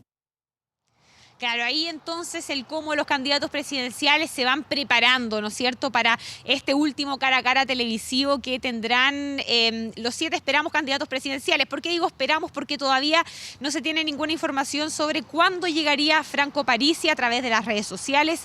El candidato del Partido de la Gente mostró un video de él realizándose un PCR, sin embargo, no se sabe cuándo podría llegar, si participará del debate, si podrá estar para el cierre de campaña y la fecha exacta en la cual podría llegar a nuestro país. 11 días entonces para que sean las elecciones presidenciales, y por supuesto la invitación está hecha a que todos ustedes nos acompañen a través de las pantallas de televisión nacional de las distintas plataformas, tanto para seguir el debate como para ese día. Exactamente, doña Flavia Cordela. Todo el equipo de política siempre dispuesto al mando del gran Ignacio Uribe para tener toda la información respecto a lo que está sucediendo. Desplegadísimos. Sí, todo el equipo ahí. Ya, gracias, Flavia. Buenas tardes. Bueno, vamos a revisar las cifras del COVID en nuestro país. En el último reporte del Ministerio de Salud son 2.229 casos nuevos y 12 fallecimientos asociados al coronavirus. Exactamente. Además, se reportaron 49.546 exámenes y la positividad a nivel país alcanzó el 3,52%. En la región metropolitana llegó al 3%. Esto da un total de casos activos, es decir, de personas en capacidad de contagiar, de 13.261 a nivel nacional. Y la cifra total de fallecidos ya alcanzó los 37.895. Estos son con el PCR comprobado, no se suman aquí los casos probables, desde el inicio de la pandemia en el país. Las personas que están hospitalizadas en camas de unidades de cuidados intensivos solo por COVID-19 llegan a 573, 30 más que la jornada anterior, y de ellas 481 están con ventilación mecánica invasiva. Vamos con otras informaciones. Vuelven los conciertos a Chile y los grandes escenarios se preparan para recibir al público tras 20 meses sin realizarse, Patricia. Sí, por lo mismo, las autoridades dieron a conocer las estrictas medidas sanitarias para poder realizar estos eventos. Dani Linares nos cuenta todos los detalles. Dani. Sí, comienza a reactivarse el sector de la cultura, de los conciertos, está prácticamente todo listo, incluso hoy aquí en el Movistar Arena, porque toca la noche Vicentico. Incluso nosotros tuvimos parte ahí de la prueba de ensayo del artista argentino en medio de la fiscalización que realizó la Seremía de Salud, también la delegación presidencial de la región metropolitana, para chequear que se cumplan las medidas de bioseguridad en la realización de estos eventos masivos, porque ha cambiado la experiencia de cómo debemos relacionarnos con este tipo de eventos, y tiene que ver, por ejemplo, aquí en el ingreso. Ustedes ven, están instalados ya los puntos de toma de temperatura, también de higiene de manos, incluso para poder limpiar el calzado. Al ingreso será obligatorio para todos los asistentes a este evento y a otros portar con su pase de movilidad habilitado porque será escaneado el ingreso. Quien no lo tenga no va a poder ingresar. Además de la toma de temperatura, se van a establecer sectores para que las personas puedan descansar previo al chequeo de temperatura, porque entendiendo el calor que puede haber en la tarde o también el hecho de estar agitado puede marcar una temperatura distinta y que puede impedir el ingreso, y se puede tomar en una segunda muestra, ¿no?, para efectivamente la persona pueda ingresar y ser parte de este concierto u otro. Son las medidas de seguridad que se han establecido para la realización de eventos que tienen como aforo máximo un 30% de la capacidad total. Aquí el Movistar Arena tiene aproximadamente 14.000 butacas. El 30% es lo máximo, pero cuando se expenden alimentos, se vende alimentos o bebida, ese porcentaje baja al 20%, que es el caso, por ejemplo, del concierto de hoy. Como va a haber venta de alimentos y bebida, también se reduce el aforo al 20%. Distancia en cada una de las zonas. La cancha ya no es de pie, ya no es uno al lado del otro. Hay también sillas dispuestos en aquel punto para mantener la distancia correspondiente. Son 2 asientos en el caso de que alguien venga acompañado, luego un espacio y 2 asientos más para la siguiente persona, y así mantener una correcta trazabilidad de todos los que puedan asistir a estos eventos masivos que tienen un calendario que se abrió ya hace varias jornadas, pero que se empieza a apretar porque la demanda por estos eventos crece, y está Vicentico, está Fito Páez, está Morat la próxima semana, está Luis Fonsi también la próxima semana, eventos consecutivos aquí al menos en el Movistar Arena. Vamos a revisar las declaraciones de las autoridades en el marco de esta fiscalización del cumplimiento de los protocolos sanitarios para la realización de eventos masivos, conciertos que retornan a nuestro país. Queremos recordar que las personas para poder ingresar deben asistir con el pase de movilidad. Este evento tiene una capacidad de 3.066 personas, con el 30% es aforo, porque como explicaba el delegado, es un evento en que se va a consumir alimentos. Tenemos un plan diseñado para que todas las personas que están en el recinto siempre tengan dos asientos ocupados y uno desocupado. Teníamos una apertura de puerta de 2 horas antes del show. Hoy día la medida que tomamos es 3 horas antes del show y aumentar la capacidad de todos nuestros accesos. Y claro, y se ha destacado a quienes, por ejemplo, tengan ya un ticket para algún evento, en el caso de hoy, por ejemplo, y presenten síntomas o se sientan extraños previo a venir acá, ojalá queden en su casa para realizar, por cierto, el autocuidado correspondiente y evitar que este tipo de actividades se transformen en una situación de contagio. Sin embargo, están las medidas no solamente en el ingreso. Si alguien detecta, por ejemplo, temperatura alta, la forma de poder aislarlo correctamente y separarlo del público, sino que también posterior al evento, si alguien presenta algunos síntomas, la correcta trazabilidad de cada uno de sus contactos estrechos, quién quedó sentado cerca suyo o bien quién pudo haber interactuado para elaborar también la correcta trazabilidad y los testeos correspondientes y aislar a las personas que así correspondan. Otro elemento que ha cambiado en torno a cómo se realizan los conciertos tiene que ver con la duración. Cuando quizás el artista se retire del escenario, venga el tradicional bis y el público empieza a corear para poder pedir otra canción, no se va a poder porque los conciertos pueden durar máximo 2 horas. Si estamos fuera de ese plazo, lamentablemente el artista no va a poder complacer al público y extender su presentación, porque el plazo máximo en este contexto en el que estamos es de 2 horas para el evento. Así que a venir con tiempo, porque lo más probable es que los horarios de inicio se empiecen a acotar y a respetar para poder aprovechar de mejor manera las 2 horas. Las puertas van a estar abiertas 3 horas antes del evento para hacer también el correcto ingreso de cada una de las personas con la toma de temperatura, el chequeo del pase de movilidad, que va a tomar más tiempo de lo habitual sin duda, pero sin duda es una alegría, ¿no?, que puedan retornar este tipo de eventos masivos, la música y conciertos que al menos aquí en el Parque O'Higgins van a comenzar de forma ininterrumpida hoy hasta ya 2 semanas más con grandes artistas que van a estar presentes en las jornadas que vienen. Aquí Vicentico por lo menos se va a presentar frente a 2.900 personas, que es el aforo autorizado para la jornada de hoy. Claro, y cumpliendo ahí con todas las medidas sanitarias. Muchas gracias, Dani, por esta información. Buenas tardes. Usted va a Vicentico, ¿no? Me gustaría ir, pero no tengo otras actividades que hacer en ese Son 2 criaturas que le van a cantar fino hasta la noche. Ya, adelante, vamos a la un par de pausa. años más. Ya, vamos a la pausa. Vamos a la pausa y regresamos.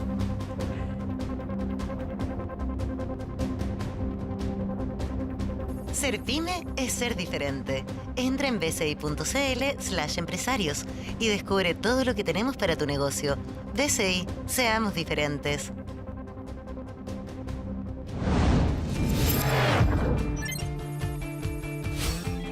Internacional. Ya es momento de revisar noticias internacionales. Estamos junto a Andrea Aguilar. Andrea, ¿cómo estás? ¿Cómo estás, Pati? Muy buenas tardes. Iniciamos con noticias en el vecino país, en Argentina, porque crece la tensión ahí, en donde el asesinato de un kiosquero ha desatado toda una oleada de indignación popular en las calles, sobre todo en materia de seguridad. Esto sucede a pocos días de las elecciones legislativas. Son manifestaciones masivas, sobre todo en la ciudad de Buenos Aires, donde se ha tomado obviamente la indignación nacional que ha causado el asesinato de Roberto Savo. Esto sucedió el pasado domingo. Él era un kiosquero de 45 años que fue asaltado violentamente en la localidad de Ramos Mejía, que es una localidad que es del Gran Buenos Aires. Los dos sospechosos fueron detenidos tras perpetrar el crimen. Una de las sospechosas, de hecho, era una niña de apenas 15 años. Y obviamente están bajo el poder ya de las autoridades. Uno de los sospechosos ha pedido que no le claven la cadena perpetua. Ha llorado, obviamente pidiendo algo de clemencia después de que finalmente acribilló a este kiosquero, y los argentinos obviamente salieron masivamente porque esta, dicen muchos, es la gota que rebasó la copa.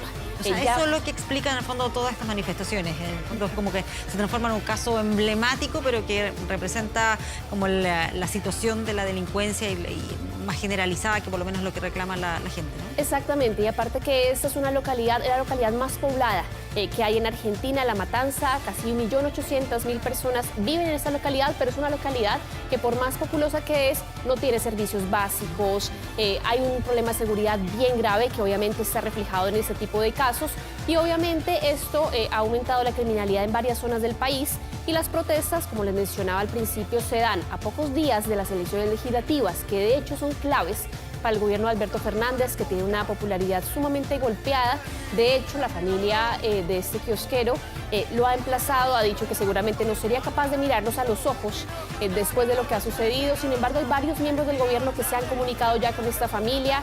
Obviamente esto tiene un impacto directo frente a la campaña de cara a las legislativas, porque se van a dar los cierres. Obviamente ya no van a ser cierre de campañas con todos bombos y platillos, sino que el gobierno de Fernández dijo que iban a hacer cierre de campañas más austeros, pues en medio de todo este clima de tensión que hay tras el asesinato de este comerciante. Y de Argentina nos vamos ahora para Glasgow, porque un borrador publicado en la cumbre climática de la COP26 pues le pide a los países que fortalezcan sus objetivos de cara a la reducción de carbono para fines del próximo año. Es un documento que dice que las naciones vulnerables deberían recibir más ayuda para hacer frente a los impactos mortales del calentamiento global.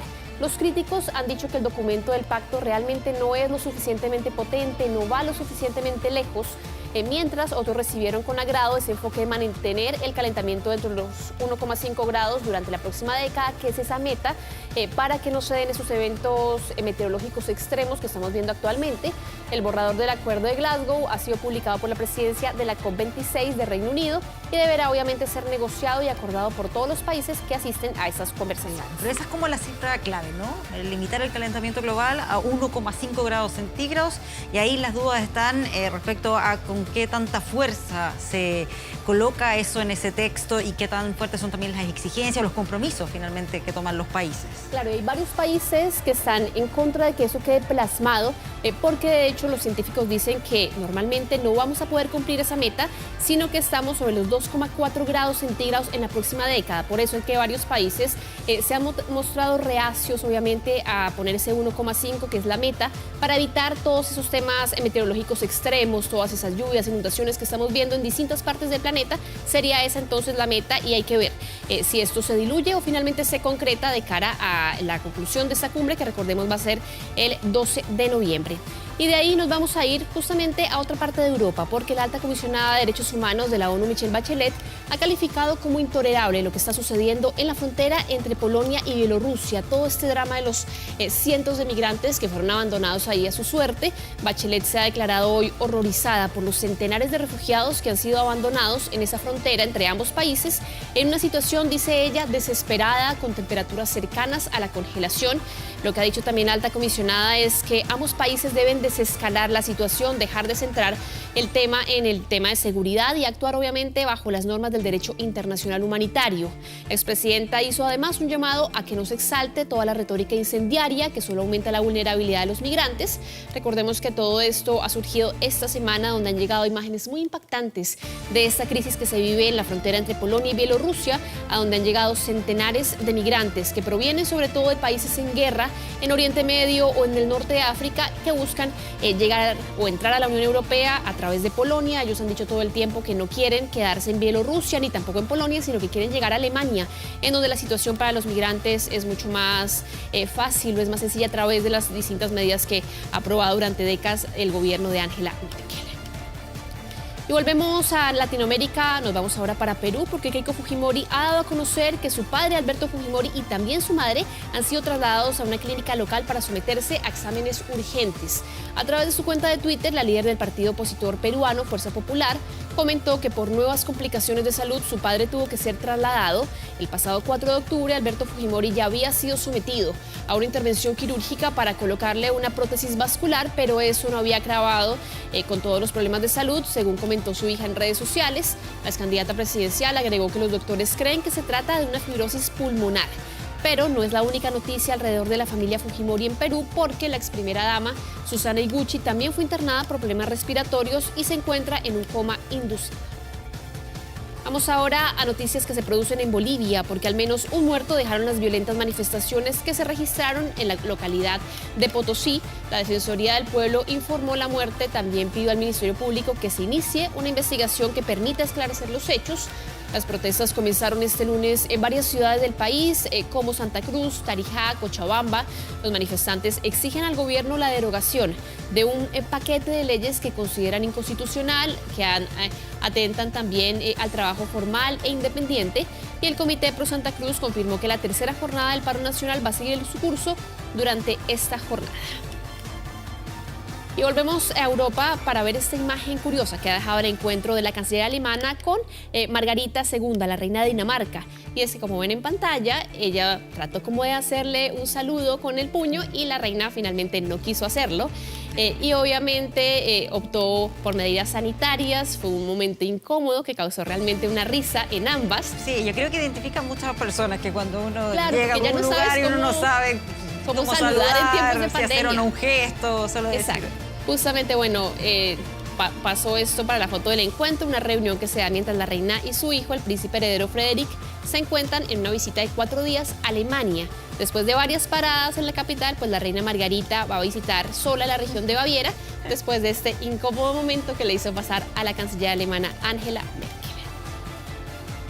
Y revisemos ahora las imágenes que llegan desde Asia, porque una capa de espuma tóxica cubre partes de un río sagrado en cercanías de la capital de India, mientras los hindúes se reúnen en sus orillas para celebrar un festival religioso. Esta espuma blanca que vemos en pantalla es una mezcla de aguas residuales de desechos industriales que se formó durante la última semana en las secciones del río Yamuna, que es un afluente del río sagrado Ganges.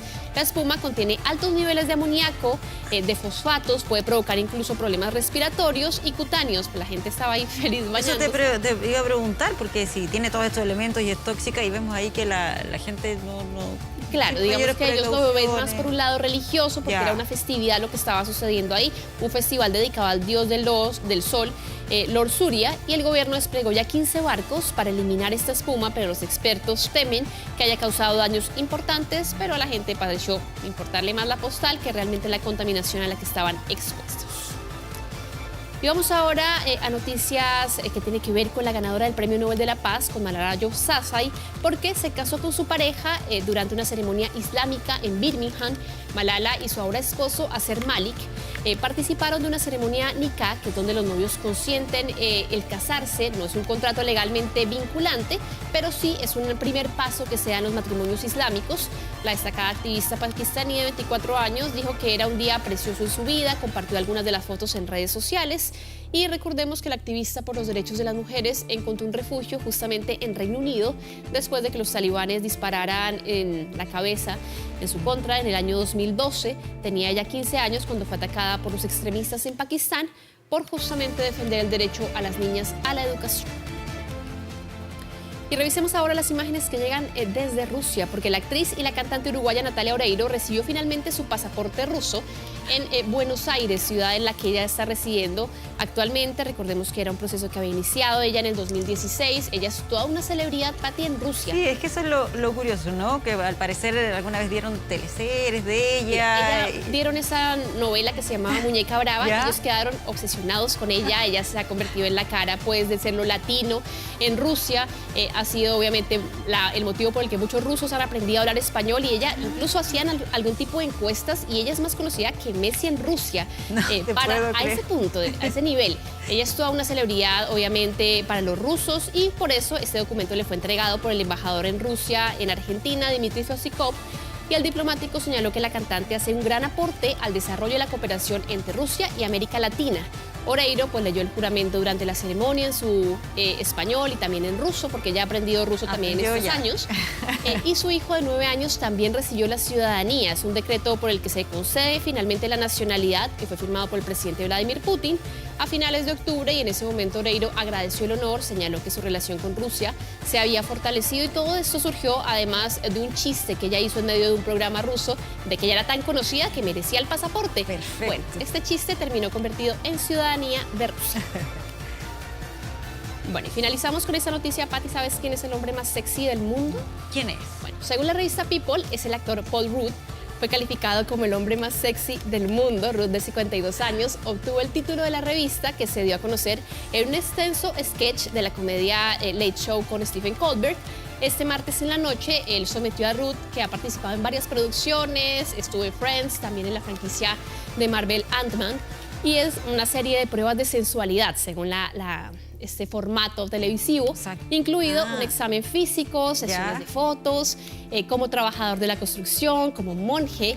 La estrella de películas como Clueless le dijo a la revista People que él espera que ahora sí lo inviten a algunas de esas cenas sexys con hombres como George Clooney y Brad Pitt. Ahora, lo que siempre señalan de él es que parece ser que no envejece. Mira, parece ser de esos hombres que los años le ponen, porque realmente cuando era joven no era tan atractivo. Así que, bueno... ¿Estás de acuerdo tú? Estoy de acuerdo. No sé si es el más sexy, pero tanto los más sexy. Ok. Andrea Aguilar, muchas gracias por acompañarnos acá esta tarde. Que estén bien, buenas tardes. Nosotros nos vamos a una pausa y ya estamos de inmediato de regreso con más aquí en 24 tarde.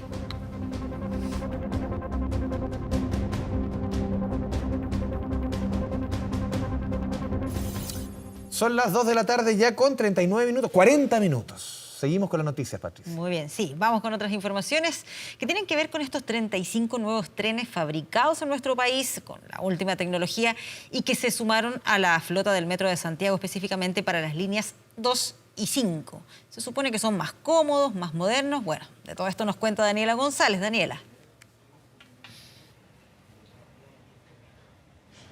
¿Cómo están? Buenas tardes. Yo a esta hora voy viajando en la línea 5 del metro porque esta es una muy buena noticia precisamente para la gente que a diario utiliza la línea 5 y la línea 2 del metro. Estamos en un tren de última tecnología y, ojo, fabricado en Chile. Esos detalles se los vamos a preguntar a quien tengo a mi lado porque no voy viajando sola.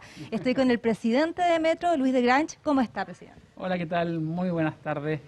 Muy contentos, ya estamos terminando una etapa importante para los equipos de Metro Santiago, que es la puesta en marcha, la puesta en operación del último de los 35 nuevos trenes armados en Chile, los trenes NS16 de última generación, con muchas características, muchas propiedades, cuyo principal objetivo es mejorar la experiencia de viaje y la calidad de servicio de cara a nuestros usuarios y en particular a los pasajeros de las líneas 2 y 5.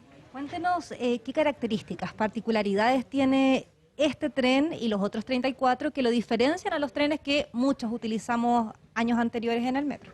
Bueno, no sé si me puedes acompañar para ir mostrándote, en primer lugar, el emplazamiento de los asientos permite un pasillo más ancho y por lo tanto los pasajeros viajan más cómodos y pueden circular mejor entre los distintos coches para acceder a sus lugares de subida y de bajada. Además tenemos un tema importante respecto a cámaras de seguridad. Si me acompañas acá, por ejemplo, Cada coche viene con 2 cámaras de seguridad que mejoran, ¿cierto?, la información al conductor y permiten dar más garantías a nuestros pasajeros. También tenemos el panel de información, que este es muy similar a los que tienen las nuevas líneas 3 y 6 y que tendrán las líneas 7, 8 y 9 a futuro, que permiten ir avisando, adelantando a los pasajeros, tanto con información luminosa como sonorización, cuál es la próxima estación. También tenemos el aire acondicionado. Todos los trenes vienen con aire acondicionado. Bastante ahora en pandemia. Por supuesto, y además permite mejorar la circulación y la ventilación al interior de los trenes. Y respecto a temas de inclusión, hay un lugar específico, ¿cierto?, para personas con movilidad reducida. ¿Sí? Cada tren tiene un lugar dedicado para que personas con silla de rueda o con algún otro dispositivo puedan viajar de manera más cómoda. Y al lado de este lugar está un seguro de freno de mano en caso de emergencia, ¿cierto?, a una menor altura. Y también el citófono está adaptado específicamente para que personas con movilidad más reducida puedan pedir colaboración en caso de ser necesario. Solo en la línea 2 y línea 5, ¿qué pasa con las otras líneas? ¿Qué trenes tienen ellos? Las personas que nos están viendo y utilizan la línea 3, la línea 6 quizás. Bueno, las nuevas líneas 3 y 6 también son de última generación y tienen un estándar comparable con este. Los trenes de la línea 1 también tienen información a pasajeros de manera sonorizada. No obstante, todavía estamos avanzando en algunos trenes que estamos refaccionando. Hay un proyecto de refacción de 24 trenes de los NS 74, que son los primeros trenes que operan en Santiago, los vamos a refaccionar, y finalmente 10 de los trenes más antiguos lo estamos dando de baja en depósitos específicos para eso.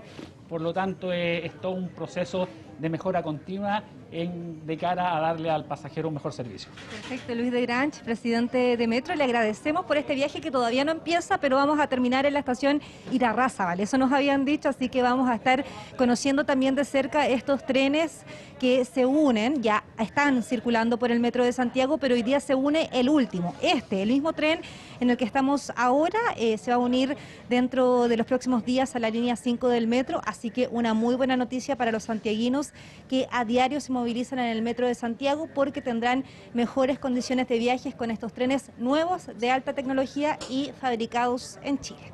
Muchas gracias, Daniela González, por esta información. Buenas tardes. Vamos a la pausa y al regreso toda la información deportiva, la selección chilena, la baja de Mauricio Isla. Con Sergio Pinto. Ya viene Sergio Pinto mientras vemos ahí la imagen de ese avión pronto a despegar con la selección chilena rumbo a Paraguay.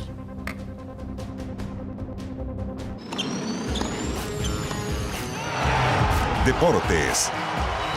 Vamos con todo el deporte, con la imagen en vivo, don Sergio Pinto. ¿Qué está pasando en el aeropuerto? Cuéntenos. ¿Qué tal, Andrés? Ahí veo al rey, a Arturo Vidal, parte todo el guaso. Falta un guaso.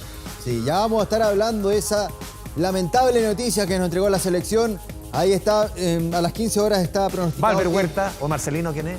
Ahí pasó. No alcancé. A mí no más me interesa, el resto da lo mismo. Ahí está todo el staff de la selección que se está subiendo a este avión charter privado que lo va a trasladar hasta la capital de Paraguay. Hablamos de Asunción para jugar el día de mañana en el Defensores del Chaco. 20 horas de nuestro país se juega este partido. Ese también es parte del staff, gente de comunicaciones también veo de la selección. Los jugadores en su mayoría ya subieron. Ahí vemos el camarógrafo de la selección. No venga ahí claramente con su cámara. Ya subió, vi subir a Alexis Sánchez, Arturo Vidal, kinesiólogo también estoy viendo con el doctor Radiche. Ahí están todos, uno ya los conoce prácticamente a todos, se están subiendo todos, prácticamente todos arriba del avión. Como les decía, yo vi pasar a Arturo Vidal, a Claudio Bravo, a Alexis Sánchez, ahí está el presidente, Pablo Milad, que se va a subir. Veo a Gianfranco Dazarola también. ¿Dónde pasó? Pasó? ¿Lo viste? Lo vi. Iba atrasito de Pablo Milad. Bueno, Patito Jerez, el último siempre que se sube. Acá hay cábalas igual, es el último que se sube. Todo el staff de la selección, como les decía, a las 15 horas está pronosticado que salga este vuelo para llegar en 2 horas y media. Ahí más. está, Martín Machete Lazarte. Ahí está, Martín Lazarte, que hoy en la mañana yo creo que no lo hacía reír nadie. Pues dijo, ni el sindicato de Tony lo hacía reír. No, nadie. Ahí está, ese es Patito Jerez, el que se sube. El que los va a buscar al aeropuerto, el que se encarga de toda la logística de la selección. Bueno, yo les decía hay uno que la no se mañana... subió al avión. ¿Ah? Hay uno que no se subió Hay al avión. uno que no se subió al avión y que tampoco fue a entrenar a Juan Pinto Durán. Se trata de Mauricio Isla. Hay también otra imagen cuando llegó el bus de la selección al aeropuerto. Esto es Aerocardal, donde van los vuelos privados. Mauricio Isla es contacto estrecho desde el día sábado que arribó a nuestro país. Ahí está el comunicado oficial de la NFP. Es contacto estrecho por un caso de COVID positivo previo a su ingreso a la concentración de La Roja, encontrándose asintomático con su programa de vacunación completo y PCR negativo, y de acuerdo a las normas sanitarias del país procedió a realizar un periodo de aislamiento de 7 días. Es extraño. Sí, solamente un dato, porque el comunicado no entrega mucha información, pero da a entender que el contacto estrecho o ese contacto con el contagiado es aquí en Chile. En Chile. El No sábado es que venga de Brasil, de Río de Janeiro, no, es aquí en Chile. Y ahí la aclaración es que el resto de la delegación está con PCR negativo, si no sería un escándalo que se estén subiendo al avión. No, imagínate que el Guaso dé positivo. Claro. Ahí sí que tendríamos que jugar con Ecuador ahí con la sub-20. Una nueva nómina tendría que ser.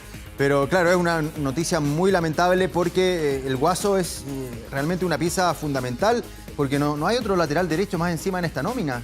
Mientras vemos imagen de lo que fue la última práctica esta mañana a las 10 de la mañana en Juan Pinto Durán. ¿Te menciono uno que sea jugador lateral derecho y bien? Marcelino. Marcelino. Sí, jugó, no, te digo, un par de partidos muy bien. Pero en tiene buen eliminatoria físico. ya... Por eso, te digo. En eliminatoria ya lo probaron en el lado izquierdo un poco más adelante y no funcionó bien. Rodrigo Quintanilla dice que Gabriel Suazo, pero Suazo es zurdo, ¿qué hace por derecha? Dios mío. Quintanilla, por favor.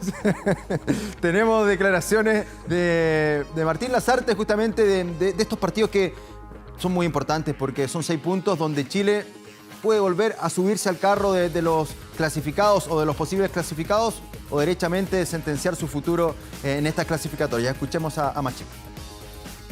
Para nosotros, para ellos, para Ecuador después, también contra nosotros, pero contra otras selecciones quedan 6 partidos nada más, solo 6. Son verdaderas finales, ¿no? De verdad, no aquello de el partido del domingo es una final, no, son realmente finales. Entonces, bueno, vamos a encontrar partidos donde un error, donde un acierto, donde una desconcentración, donde una situación de estas que a veces se pueden pasar por alto, te puede llevar el triunfo, te puede llevar una derrota o puede llevarte menos de lo que de repente mereciste. Así que son aspectos, repito, que hay que estar muy atentos. Bueno, que hay que encomendarse a este señor, encuentro yo. A Alexis Sánchez, que como hace tiempo llega de buen ánimo, ha estado por lo menos en el último entrenamiento en Juan Pinto Durán, nos cuentan que ha estado conversando con los compañeros. Sabemos que cuando anda amurrado Alexis Sánchez, no... Anda con el balde y olvídate. No habla con nadie. Ahí está la imagen en vivo y en directo de La Roja subiéndose ya al avión derechamente que los va a llevar hasta Asunción. El partido es mañana. Recordemos que el último... 20 horas, ¿no? A las 20 horas. El otro, el próximo día martes a las 21:15 horas, acá en Santiago, frente a Ecuador. Ahí de a poco se están subiendo al avión. Vamos a escuchar nuevamente a Lasarte para luego ir redondeando este tema y ojalá teniendo todos los futbolistas subiéndose ahí al avión en el Aeropuerto Internacional de Santiago. Como les decía, Alexis El Arma viene a anotar un gol en Champions League, está sumando minutos, si bien no es titular, ¿para qué vamos a andar con cosas? Pero ya no tiene molestias, no tiene lesiones, jugó los partidos pasados en la fecha clasificatoria a un nivel muy aceptable y eso ayuda en la confianza claramente de maravilla. Escuchemos a Martín Lasarte hablando de Alexis Sánchez. ¿Viste cómo es este tema, no? La pregunta anterior era que Sánchez jugaba poco y tú lo ves como que Sánchez juega más, o sea, frente al mismo jugador. O sea, al final es esta subjetividad que tiene el pensamiento de la gente, ¿no? Yo creo que, repito, hubo un momento que Alexis no jugaba nada, realmente. Ahora juega poquito. Es cierto que yo, desde mi punto de vista, cada vez que lo veo jugar, lo veo bien. De hecho, el otro día marcó, como tú dijiste muy bien. Pero fundamentalmente para mí, él estuvo muy bien en el periodo de la eliminatoria esta anterior que pasó. Así que de ese lugar yo lo veo bien, lo veo muy enchufado, lo veo muy metido, con mucho deseo, con mucha gana, que ese es el puntapié inicial de las cosas, ¿no? Claro, lo tiene ahí Martín Lasarte. Ya para ir redondeando el tema, Patricia, por favor, ¿te puedes unir a acá? Sí, señorita Pindi, puede cruzar. Que no quería Sergio, interrumpirte. un punto, porque Chile se juega mucho en estas dos fechas y no es Maripan, algo de perogrullo. ¿Por qué? Porque después viene Argentina de local, Bolivia de visita, Brasil de visita y Uruguay de local. O sea, 4 partidos que son... Sí, no. Acá son 2... Si Chile le gana a Paraguay, te diría que ya uno podría estar metiendo un pie en... No seamos... Un dedo. Un dedo en el quinto lugar. Ya. En el quinto El lugar. meñique. en el Sí, quinto muy lugar. poquitito, pero si pierde, ahí ya se tienen que dar otro tipo de resultados. Ahí vemos más futbolistas subiéndose al avión. Ese es Freeton. Era que no mena. Diego Valdés, Arias y Eramena, porque siempre anda con mascarilla, a veces puesta y No, peinados ya, bastante... sí, más alto, Brito. Sí, un poco más alto. Me gustaría saber con quién va. Bueno, dejamos hasta acá entonces este contacto. Mañana prometo veremos. estar acá en la previa del partido. Mañana 20 horas, formaciones, todo vamos Y ahí a hacer se juega mañana. con un resultado. No soy malo para eso. Ah. No, si nada apostar es jugarse con un resultado, nada. Soy malo. Malo para los pronósticos, pero bueno para las previas. Sí, ¿no? para las previas soy muy bueno. Don Sergio Pinto, aquí lo reventaron solito. Muchas gracias. Deportiva, a eso me refiero. Gracias, Sergio. ¿Para qué se venga? ¿Nos vamos con la imagen del avión? Ya, me parece perfecto. Estamos llegando al final de este 24 tarde, pero nos quedamos ahí con esa imagen del avión que lleva a la selección chilena. Nos vemos. Chao, chao. Muy bien.